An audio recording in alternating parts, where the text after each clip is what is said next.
Kotagiri to Pollachi mini vlog பார்க்கலாமா? நாங்கள் கோத்தகிரிலேருந்து கிளம்பியாச்சு. அங்கங்கே இந்த மாதிரி லேண்ட்ஸ்லைட் ஆயிருந்ததா என்னன்னு தெரியல. பட் அப்பப்போவே கிளியர் பண்ணிகிட்டு இருந்தாங்க.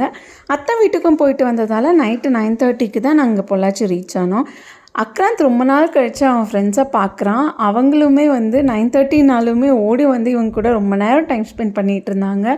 அவன் ஃப்ரெண்ட்ஸோட டெய்லியுமே ஒரு குறிப்பிட்ட டைம் ஸ்பெண்ட் பண்ணுவான்றனால ரொம்ப மிஸ் பண்ணியிருந்தான்.